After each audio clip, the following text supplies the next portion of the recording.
Social মিডিয়াতে আওয়ামী লীগের পক্ষে কথা বললেই গ্রেফতার। শুধু গোপন বৈঠক, মিছিল, সমাবেশ নয়, ফেসবুক, ইউটিউব বা অন্যান্য সোশ্যাল মিডিয়াতেও কেউ স্বৈরাচারী দল আওয়ামী লীগের পক্ষে কথা বলতে পারবে না। স্বৈরাচারের পক্ষে যে বলবে তাকেও গ্রেফতার করা যাবে। বিদেশে বসে যারা আওয়ামী লীগের পক্ষে ফেসবুক পোস্ট দেবেন, কমেন্ট করবেন, তাদের বিরুদ্ধেও মামলা করা যাবে। এছাড়া এখন থেকে পুলিশ পেনাল কোডের 188 ধারা অনুযায়ী আওয়ামী লীগ যে কোনো নেতাকর্মীদের গ্রেফতার করতে পারবে। পুলিশ ও আইনজীবীদের সঙ্গে কথা বলে এসব তথ্য জানা গেছে। জানা যায়, আওয়ামী লীগের কার্যক্রম নিষিদ্ধ হওয়ার পর দলটির নেতাকর্মীদের গ্রেফতারের বৈধতা পেয়েছে পুলিশ।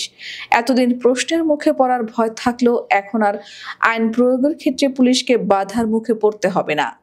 ফলে আওয়ামী লীগের নেতাকর্মীরা গোপনে কোথাও বৈঠক, সমাবেশ কিংবা মিছিল করলে সংশ্লিষ্ট এলাকার থানার পুলিশ তাদের গ্রেপ্তার করতে পারবে। দেশের বিভিন্ন স্থানে এতদিন আওয়ামী লীগ ও এর অঙ্গ সংগঠনের নেতাকর্মীরা মিছিল করলেও গ্রেপ্তার করতে দ্বিধায় পড়তেন পুলিশ কর্মকর্তারা। এদিকে আজ সব ধরনের কার্যক্রম নিষিদ্ধ হলো রাজনৈতিক দল বাংলাদেশ আওয়ামী লীগের। সন্ত্রাসী বিরোধী আইনের আওতায় এর সিদ্ধান্ত নিয়েছে অন্তর্বর্তী সরকার, অর্থাৎ এই নামে বাংলাদেশে আর রাজনীতি করা যাবে না। সোমবার এ সংক্রান্ত প্রজ্ঞাপন জারি করেছে সরকার। আইন শৃঙ্খলা সংক্রান্ত উপদেষ্টা পরিষদ কমিটির বৈঠকে এ তথ্য জানান স্বরাষ্ট্র উপদেষ্টা লেফটেন্যান্ট জেনারেল অবসরপ্রাপ্ত জাহাঙ্গীর আলম চৌধুরী।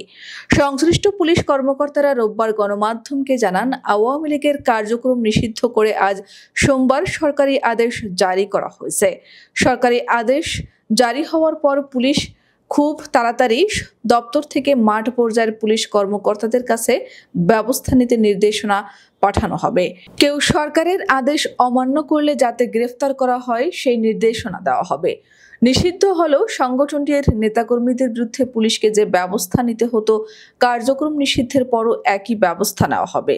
এখন থেকে আওয়ামী লীগ নেতাকর্মীদের গ্রেফতারের ক্ষেত্রে আর প্রশ্নের মুখে পড়তে হবে না। গতকাল রাতে আইজিপি বাহারুল আলম গণমাধ্যমকে বলেন, পুলিশ আইনের ভেতর থেকে কাজ করছে।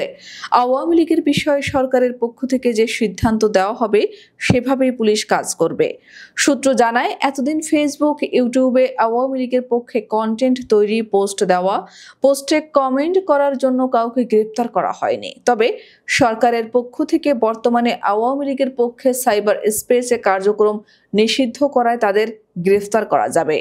পুলিশের ঊর্ধ্বতন কর্মকর্তারা জানান, কেউ যদি আওয়ামী লীগের পক্ষে ফেসবুকে পোস্ট দেয়, আবার সেই পোস্টে কেউ যদি কমেন্ট করে গুজব ছড়ায়, তাদেরও চিহ্নিত করে সাইবার সিকিউরিটি অ্যাক্টে গ্রেফতার করা হবে, মামলা দেওয়া হবে।